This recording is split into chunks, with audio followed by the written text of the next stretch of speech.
Hi there, good morning my friends. My name is Emily. I'm here for my weekly cross stitch and life update, and we're doing okay. Got quite a bit of stitching to show you because I've actually had a bit of time to do some stitching.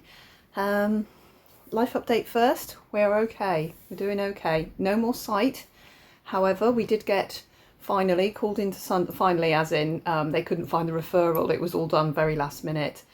We got called into Sunderland on a Sunday lunchtime, seen by a consultant, and we stayed. And it's a specialist eye hospital, so I don't think they have a lot of day cases. They don't often have people stay for 2 days, so they took really wonderfully excellent care of us, gave us a room with 2 beds in it, 2 big reclining chairs, which was so lovely, and took really good care of us. So so that was Sunday. Monday morning, the consultant who saw him the day before came in, even though he'd been on call all weekend and he was off. He came in anyway and spoke to the consultant taking over for that particular week.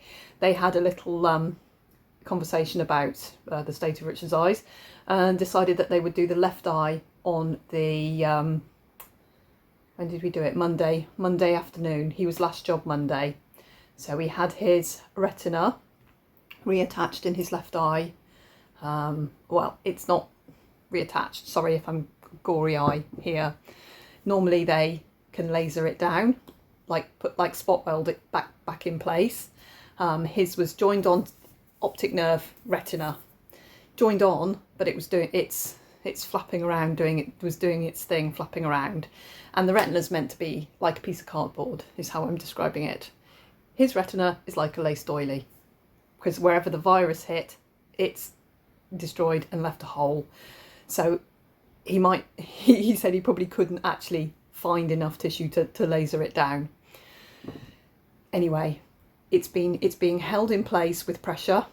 He's filled his eye with oil and it's holding it in place. However, the blood supply to his retina is basically gone, because thankfully, lovely, happy virus, yeah, not at all, ate through all the bits where the blood supply got to. So it's hanging on by a whisker, basically. So he came to see us the next day.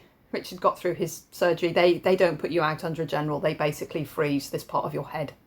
So he had it done under sedation and a lot of nerve block, and it's not like a long recovery from a general anaesthetic at all. And he came to, he was absolutely fine. He did sleep through most of it. He said he can't remember any of it, so it was either the sedation or simply just being so tired he fell asleep. And he was incredibly hungry when he came back to the room.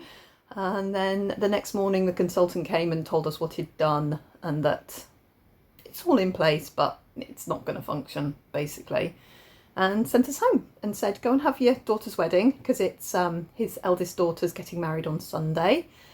Go and have the wedding and come back on Tuesday and we'll do your right eye. There's nothing to gain, nothing to lose by waiting a week to do his other eye, because the outcome's going to be pretty much the same. So that's what we've done. We've come home, and now we're home, and he slept a lot of yesterday, and whereas the light perception in his eye after the operation had gone, yesterday night he's like, I can see light out of this eye. And we're talking bright lights, we're talking car headlights here. So when I went to pick Flora up from work at 10 o'clock, I took him for a ride in the car and basically said, say what you see. And there's a red traffic light. There's an orange light over there. What's that? There's cars coming towards me. There's red lights in front of us. And I'm like, yeah, there is. And then we got to a roundabout and he was like, I can see red lights. And I'm like, and that's why I've stopped. But we've been told that it's his brain filling in the gaps, because he cannot see, but he can see light. Car on the other side of a dual carriageway, he can't hear it. There's no sensation that it's coming past. He went, I can see headlights. And then when it had gone, he was like, it's gone. And I'm like, yeah, car just passed us. on the other side of the dual carriageway. So, because I took him for a ride in the car. Flora works like 5 minutes from here, but I took him on the very long way round, just so we had a little drive in the car. So whenever we're feeling really sad and the world is very dark and black, we're going to go for a ride in the car. Oh, pardon me. We're going to go for a ride in the car to get some lights in. I think we need to train his brain to see them, if you see what I mean. So we're trucking on, and we'll be back in next Tuesday to have the other eye done. And I've already sort of said to him, don't expect the right eye to work for a couple of days at all. You know, the little bit it does work, but the hardware all needs to be in place to optimise what may or may not come back. I'm still convinced his brain's not talking to his eyes, which isn't ophthalmology, it's neurology. There's a crossover in his case, which is beyond unusual. What has happened to him is ridiculously unusual. The consultant who did his surgery said he has seen, Richard's is the 5th case he's seen in 10 years, and it rarely does both eyes. The fact that it went down both optic nerves is just pure bad luck. Or the fact that there was so much virus surging in him that it just overwhelmed. And I think it just overwhelmed. So we're keeping going. We're going to try and keep chipper. And we're looking forward to the wedding on Sunday. I took him for a haircut yesterday because he was beginning to look like a Yeti. And he's so neat and so precise. And I knew it would do his boxing to be messy. So I took him for a haircut. To the place he always goes. And he sat in the week. Like, once he was in the chair, he went, well, I'd like this. I want this. I want this. The guy did it. Brilliant. Fab. I can cope with that. Right. Okay. Stitching. A little bit of life update there. I've got some stitching to show you. I've got some things Lizzie has made. Lizzie's done down at uni and posted up. They're needleminders. I'll show you them in a minute. And yeah, let's get on. Okay, first and foremost, the pointed fifth is in its bag. The pointed fifth is in its bag because I have met my whip go goal.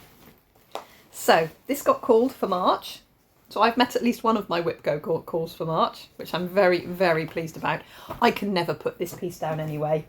So this was number, let me get my book open, number 24. Number 24. Let me pull out my 24. There we go. Oh, that's got a nice little giveaway, but I've got to do the other. I've got to do the other goal, the other prompt to get there with it. I have a funny feeling I've only got 12 in here. Right. Have I got, which are the two numbers I finished for January? We've got 11 and 20. Have I got change in these? No, 11's already got a £10 note in it. And 20. Oh good, here we go. Right, so I'm going to swap my 12 there. So I've got, and I'll put 12 in there. I've just swapped 2 fivers out for a 10. A Scottish £10 note, no less, which is fine round here. Anywhere further south than here, you struggle to spend Scottish money. People are funny. So, box 24, I have finished one goal, so I owe myself £6. It's going slower than I hoped it would, but we're still going. And I've got one whip go goal finish left in there. And I took out like 60 quid, so there's already a wee bit in there, you know. There's already a wee bit in there. I did borrow some for the jet wash, but, you know, that's life. Okay, I'll show you my pointed fifth. My goal for this was 4.9, so 4,900 stitches, because it's in there again with another 4,900 stitches. I have actually done exactly 5,000, because when I wrote my number down, it was literally at 4,990, and I thought, oh, for goodness sakes, do 10 extra stitches. So there is a needle joined on because I'd finished my thread and I thought, that's me, I know I'm at my goal, I'm going to stop. Last time I posted here, last time I did a video, it looked like this. And I was still filling in up here. My little cartouche is up here. Which side was it? It was this side. Ew, I've got some messy threads. Don't think I'd finished up here. I might have done. No, I hadn't, because I hadn't quite finished this owl. There is a bug there. Where there's 3 little stitches like this, there'll be backstitch. I'll do that all at the end. So I finished off him. I think I might not have quite 100% finished this bit, but I definitely hadn't done all of him. So I finished off him, and that's that complete to there. So the piece is complete to there now. And then I wanted to find the bottom, which I did. And I actually put a picture up on Instagram because I was trying to match my borders when I was in hospital. When I was in hospital, I wasn't. I was kind of admitted onto the ward because I was there and they fed me and they gave me a bed and it was really bananas. Here is where it is. So I matched my border up, and what I did, because I'd stitched down this pillar and I'd stitched here, so I thought, well, there's my corner. I need to go up from my corner to meet here, and I did it in little half stitches because I was sure the way it was sitting twisted in my Q-snap, it looked like it was well out. And then when I got a bit nearer, I thought, oh, I'm half a stitch out, because this is even weave, so I'm going over 2. I thought, oh, I'm half a stitch out. How am I going to fix this? This is nightmarish. And then I stitched up a bit further because I have to keep changing colour, so I couldn't just go for it. I had to keep joining on a different colour, hence why I've got these little bits over here, because I've only done a few stitches up the sides. And it met. It was all fine.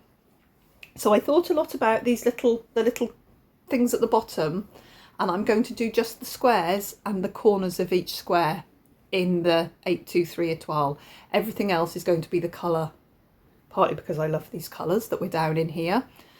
So there's my corner and there's my little owl. See, I didn't know whether to do all of these little lozenge shapes in the étoile, but then I decided not to. I decided to do the triangular, because these have all got these little triangles round them, and I decided not to. I decided to just do the little bit like I did at the top here.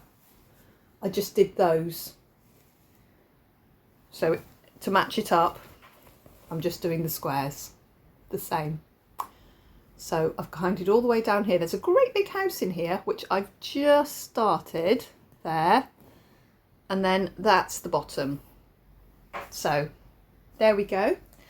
Exactly 5,000 stitches, which met my whip go goal. So I'm super happy. I kind of knew the pointed fifth would meet its goal.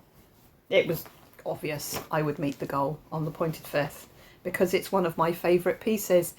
So with 5,000 stitches into it, it's now sitting at 64.15%. So that is amazing. I am going to zip it up and put it away because I've got the new normal to pull out and start. I've got the new normal to get on with for the rest of this month. I'm not going to reach it on the new normal because it's already the 20th. So I'm not going to reach the goal on it, but you know what? I'll catch it up later if I can, and if I don't, I didn't quite get there. And that's okay. It really is. This last 6 weeks has taught me that it's okay. A lot of this stuff that is super important, so important, actually it doesn't matter if you don't get there. It doesn't matter if you don't reach your goals. You've just got to keep on going, and keeping on going is the key, I think, here. So next thing on my pile, I've only stitched on this once, I think. I've got the terrible hiccups today. I'm terribly sorry. I'm making lots of little funny noises. Okay, I'm going to use my project bag here, the bee. I'm not going to put a picture up of this because I've only put in 200 stitches and fixed some crappy stitches. So the bee is currently here. It's come on it's come on quite a lot. I'll put it in front of my face, what it looked like last time, just as the comparison. I took this out and restitched it because the stitching in that was terrible. I ran out of pink, so I haven't quite finished it off yet. But I put in 205 stitches.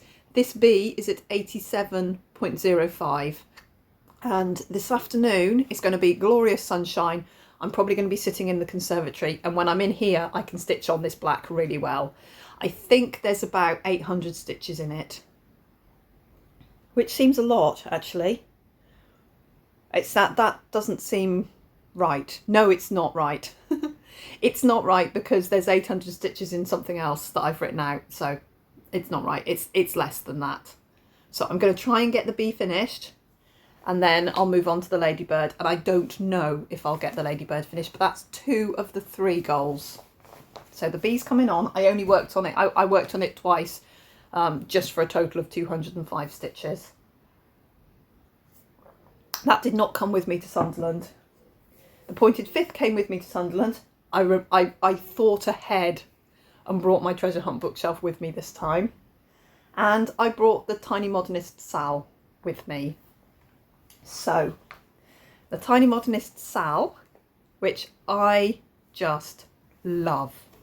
It's just what I need to be stitching on right now. It is bright, it is cheerful, it is fun. Last time I filmed, it looked like this. I put in 1290 stitches in the week, which on part 1 is at 80.77%. There's around about 800 stitches to go, and that's going to be me for part 1. I'll show you where I am now. Here's where I am now. And all I need to do is this tiny little bit of green on the other side of this flowering cactus. And then basically I think there's little eyes, there's little bits, the snail's eyes, little tiny stitches here and there to put in. And then everything else is the frame of the greenhouse, which I'm going to do in the beads, which you can see just here. I've done a little tester with the beads here. I'm going to do the beads for the frame of the greenhouse, and I'm not going to do that until I've stitched part 2, which sits this side, and I know that I'm not going to squash the beads in the Q-snap. As soon as I've got the edge, and I'm hoping it comes to about here. If it comes to about here, I can stitch the other bit on the other side and I can get on with the frame. But I don't want to be putting those tiny size 15 seed beads under the clamps. So I'm going to leave them until I absolutely 100% know that I can fit it on this piece of fabric without crushing them. As soon as I know that, I will get on with it. So I'm just going to finish off everything but the white on part 1, and then I'm going to start on part 2. So although I've got 800 stitches of part 1 to go, I've actually got about 40 stitches of part 1 to go until I start part 2, and then I'll go back and bead. Once I'm absolutely sure I'm not going to squash any of the beads, I'll probably just bring this colour here, this 640, along the bottom to the edge. I'm expecting it to fit in this Q-snap, because finished size should be under 12 by 12. And this is an 11 by 11 Q-snap, but I'm doing it on a size smaller count. So it should fit in here. I'll obviously need to bring this right down, but once I've finished this bit, I can bring it right down to stitch on the bits above anyway. But that's ongoing. Very nearly there. I'm going to need another skein of 90. I think that's 907. I think I'm very close to finishing that. I think that's all I have of 907. But I can easily pick one up. Just one. One I don't mind buying from Hobbycraft at full retail. Anything else, I'll order. I'm going to do an order anyway, actually. My brain's churning. So I'll probably pick one up from Wool Warehouse. Right. So I moved on from the pointed fifth. I picked up the key because the key's glorious and I love it. And it's so easy to stitch on. And the key at the turn of the year looked like this. Massive great piece, absolutely huge. And it's on 14 count Ada, and I'm just doing the 2 strands of DMC. And you know what? 2 strands of DMC, it's okay by me. That bit's completely finished. That's the bottom brick. That sits that way. The bottom brick sits that way up there, but that's completely finished. It's totally filled in. That's 14 count. That's good enough for me. Can you see the fabric through it? Okay, if I look at it here, I can see tiny bits of fabric through it, but I'm this far away from it. Can you see the bits of fabric through it from there? And if you can, it doesn't bother me. There we go. So there's my little dragon. Obviously I did the dragon, I mostly did the dragon first, because why wouldn't I? And I'm filling in the brickwork basically now. I've got a lot of ivy at the top and brickwork everywhere else. So I've put in 381 stitches in the week between the 12th and the 18th of March. I've worked on it again yesterday for a couple of hundred stitches, but I'm kind of putting in, I've got two skeins, I've got 169 and 3042 here, and I'm kind of just filling in. You can see this brick is predominantly these colours here. I'm going to fill in those two colours in this part, and then I'll pull two different colours. I ordered multiple skeins of the colours that still had like 3,000 or 4,000 stitches to go, because it's 14 count. You do use a lot of floss. So I did order at one point a whole pile of extras, like 2 of these and 3 of these, depending on how many thousand stitches left in each colour there was. So I've got a little tiny, very tatty paper bag with multiple skeins of DMC in for the key, because most of the brickwork is like probably 10 different shades of pale purple and grey. So that's where I'm working on the key. I'll pop that up there, so hopefully next time I show this I'll have pretty much filled this area, I'm hoping. My goal is 5,000 and I've done about 1/10 of it. So we've not done a lot, but this is very easy for me to do 300 or 400 stitches in one session on, because the stitches are so big. The only thing is I have to keep putting in new strands of floss, because it uses up very, very quickly on the 14 count.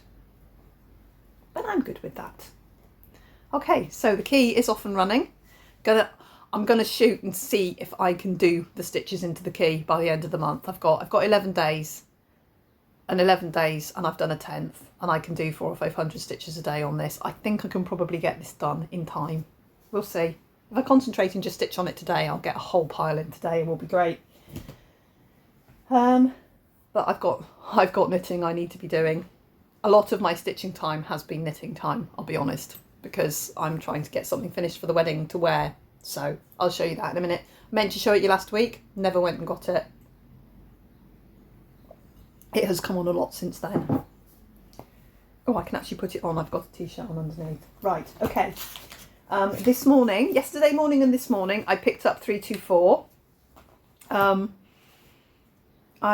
not caught up, but I've caught up quite a bit. I think I'm about 5 or 6 days adrift now, but I'm caught up to the end of the second row. So this morning, I finished this one and did 1, 2, 3 this morning here, which is the full second row of this piece done. So there we go. So that was the day Richard went into hospital, the 6th of February. I will put beads on. I'll colour match beads. So I'll bead up that one. I'll bead up the day he came out, which is somewhere here. And then I'll bead up the days he had his operations and things like that, as an aid memoir for forever. So there we go. There's the top 2 rows complete. I'll move back over here and I'll catch myself up. I think we should be about here or here for today. So I've got a few motifs to catch up, but I've already put in about 150, 160 stitches into this today. Oh yeah, I've just put the Q-snap back on, but I need to move it. Anyway, so I'm chucking along with this, but this isn't included in last week's stitching, because I didn't stitch on it at all last week. It just stayed in the box waiting its turn. Last actual stitching to show you is my treasure hunt bookshelf, which I have been working on fairly consistently every day, but consistently doing more than, I think I had one day where I put in like 20 stitches. The rest of it's been a reasonable number. So in that week, I put in 1047. So we're averaging over 100 stitches a day. Last time I filmed it looked like this, in the area I'm stitching in, not the whole piece obviously. And today, without any stitching in it yet, it looks like this. So I've been concentrating. When we went over to Sunderland, I used Pattern Keeper to select colours in this book here, this very first book in the piece, and they're pinks and sort of reddish, reddy pinks and pinks. So I picked quite a few, as many as I could find that I had a skein of in my master set. One is missing, but I know I have it. I think it might actually be in the Tiny Modernist Sal. It's one of those pinks. So I put in a couple of strands a day in this bit here, in this book here. So I'm going to carry on doing what I'm doing because I'm getting on with it, and I'm over here. It's funny how you suddenly just end up somewhere and that's it. That's where you stitch on for a while. So that's what I'm doing. And I'm just going to keep on going with it for now and see if I can get a bit more of this book in. See, now I'm intrigued. I want to see if there's letters on this book, which means I need to fully finish the book. I need to stitch all the stitches in the book before I can see if there's lettering in it. I'm not a big checking the pattern. It's like when I do it, if I do a jigsaw puzzle, I don't constantly look at the picture. That's how I do things like that. So when I stitch on this, I don't readily check all the time what I'm stitching. It's like when I stitched Cinderella, because I dropped a biscuit on it. Crikey, she is quite done. I didn't know I'd found Cinderella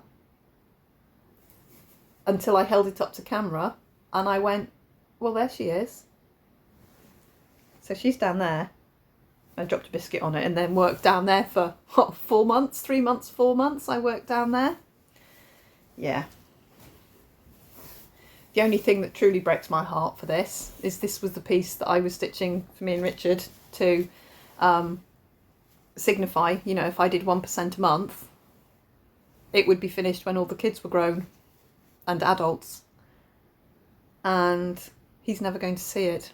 I am going to finish it, but I don't think he'll ever be able to see the detail in it. But that's what life threw at us. That's what we'll deal with. So that's that. Now, my knitting. I started knitting after Richard went into hospital, so probably about the 10th of February-ish, I started knitting a pair of sleeves to wear to the wedding. And by a pair of sleeves, I mean a sleeve, and then you open your sleeve up and you knit it flat, and then that bit goes like a very small bolero across your shoulders to here. So you split it at your armpit, and then you still have to knit up over your shoulder, and then you knit across the back, and then you knit down that shoulder, and then you join it back into a tube, and then you knit the other sleeve. So where am I? I've got one good sleeve and I'm over the shoulder. Now to me that looks done, but we're not accounting for the fact that we've got to put our arm in it. So I'm going to take my jumper off, which is no mean feat. It's 15 degrees in here. It's very chilly today. It's going to be much warmer once the world warms up. So I'm knitting this in my most favourite yarn of all time, Drops Alpaca. It comes in about 600 colours. It comes in about 60 colours, not being exaggerating. And some of them, it does some heathery colours. It does some two-tone mild colours. This is just purple. Colour 4400. I had a sweater quantity of this. I've bought this. Wool Warehouse every, maybe twice a year, has a massive sale on Drops yarn. And this is 100% alpaca. It is.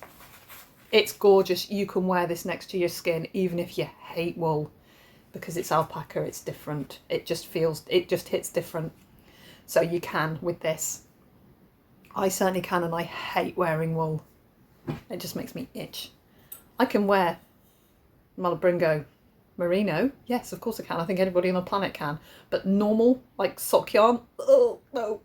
Superwash sock yarn that's been treated, yeah, I can wear that. But I watched a programme on the process for that, and they basically coat it all in silicone, so there we go. That's why that feels okay on your skin, because it's covered in plastic, but it's gorgeous. Anyway, the things the algorithm on YouTube throws at you. So my sleeve. Now, I like to have, I did do some increases. This was, that was my stitch marker. I had that. That's when we went into hospital in Sunderland. I put that in to mark. So that was Sunday lunchtime. So I've done all of this since Sunday lunchtime from that marker there. And then I did a few increases just because my arm does get a little bit wider up there. So this here is made to fit my arm because my arms are slightly gangly. One of the things you like about yourself when you've got really long arms. But I always try and make sleeves fit me to there. So I've made my own sleeve fit me to there, and the only flat knitting there is that couple of stitches on the cuff before I joined it in around. So I just need to use this tail just to close that. Other than that, it's joined in around, it's knitted in the round, and you need to have the where you split it. I just cast off 3 stitches both sides of my stitch marker. You split it. It doesn't go up the inside of your arm. It goes up the like the inside of your wrist there, and that's where you split. And then this bit will go across the back. I'm very nearly there. You'll see there, very nearly there, but not quite like that. As you can see, it really is. I will do some. I'll put a little welt on that. Stitch it like almost like an I-cord around it, but I'll do some ribbing, which also needs to be done. So I need to allow for that. But that basically goes to there, and I am so nearly at the point where I can join it back and go back down. So there, look, see, it's literally sleeves. So you've got a nice long sleeve, and then it goes across the back of your shoulders. That will pull down to about almost to my bra strap. When it's unrolled, I will also block this. As you can see, look there, it will roll down. It's about 50 stitches, so it's not a great deal. So that sits like that, and then obviously I'll knit a small welt on this top edge here, and then I'll knit a slightly longer welt on the bottom edge, just so it fits better. And then I'm almost, I wanted to be there last night, but I didn't think I was quite there. I'm going to literally knit another probably 6 rows, and that'll be all. And then I'll put it back into the round, cast on my 3 stitches at each. Oh no, actually, I need to go right down to there, don't I? It needs to be to here. So I'm not to there yet, because that comes round there.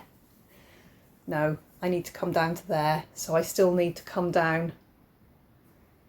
No, I need another. That's 4, 3, 6, 9, 12. I need to do about another 12, and then I'll try it on.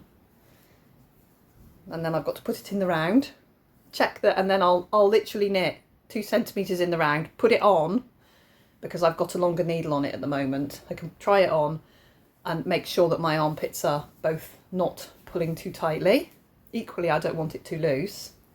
I'm very nearly there. So that's coming down there to meet my armpit. It is nearly there. There. This is me trying it on in the camera, just seeing how close we are, because my split stitches are there. That's where my split stitches are, so I'm nearly there. I am only going to do, I'm going to do 6 more rows, and then I'm going to put it in the round and start. So I need to knit another sleeve, which is totally doable, because that was when I ran out of yarn. So I did all of that between Sunday and Monday afternoon. I ran out of yarn. So that's where I ran out of yarn. Got home, joined my yarn on, and I've knitted all of this since I got back. And I'm not knitting all the time. It's not constant knitting. So I'm going to do 6 more rows, flat rows, join it back in the round, do 2 centimetres, which is 6 rows, because I'm stitching on 3.75mm round circular needle. 3 rows is a centimetre, so that's very easy to measure. Brr. Right, that's done. Sorry, I just tried that on there. That might have looked a bit fluffy, a bit difficult, but I was trying to work that out. That's me trying to fit to myself there. And then, as I say, this rolled edge here, where it's just stockinette stitch, I'll basically join on at the armpit and then go backwards and forwards with a small rib, and then each time I get to the stitch, I'll knit the last stitch of my rib, so I'm not stitching anything together, it's all knitted as one piece. As I do my rib up here, I'll knit the last stitch together with the edge of the garment, so it'll be nice and all joined on, and I won't have to fuss too much. And then at the bottom I'll go out to maybe 8 stitches so that I do a deeper rib around the back, so it comes down a little bit further. And with any luck, I'm not still knitting that on Sunday. My goal is to finish that Saturday. I've also got a cake to make between now and then, but you know what? Cake doesn't take long. Biggest bit of the cake is in the oven. So I've got that to do as well. Okay, so that's us just about. I'm just going to show you a couple of things. I am resining the needle minder of the month. We've had a month, so I'm going to invoice today for the needle minders of the month, and they will be in the post ASAP. And Lizzie sent me a package up from London of Easter needle minders. It was joyous to tip out.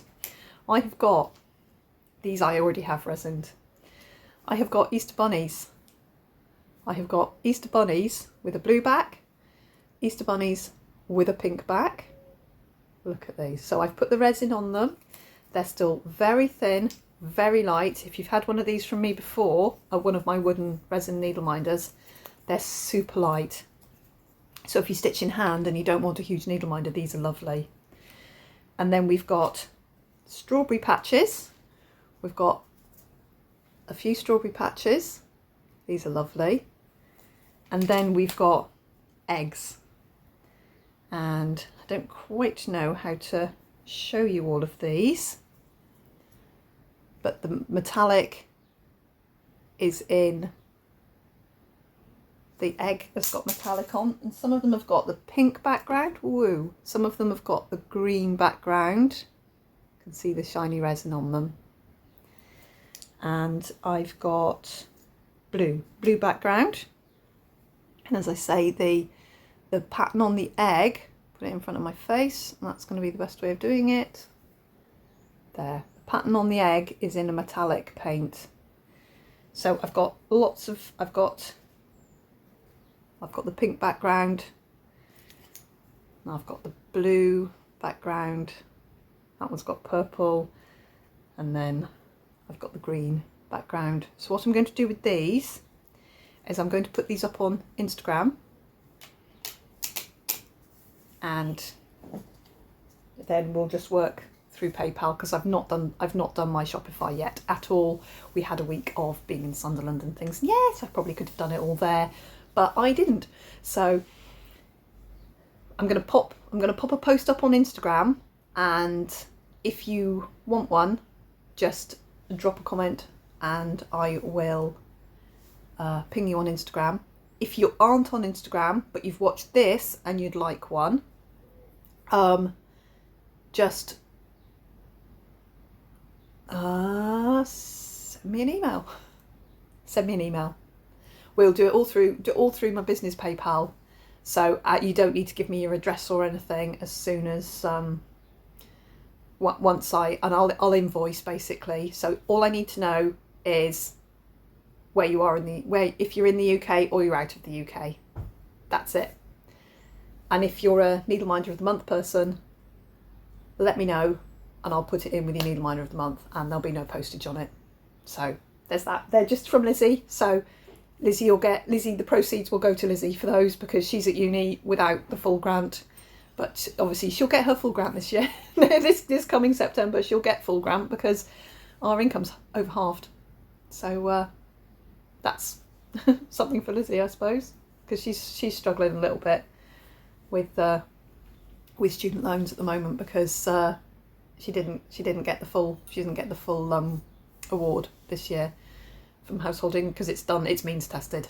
You don't just apply for what you want. It's very much means tested. They assume that parents are going to be able to support their children, and sometimes you can, and sometimes you do your best. Maddie got full awards, of course, because I was the sole earner bit before. So Lizzie just hit 1 year when we weren't expecting this to happen. So she'll get a better award next year.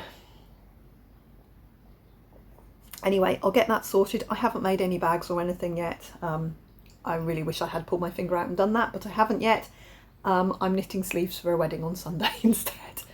Right, guys, thank you so much for watching.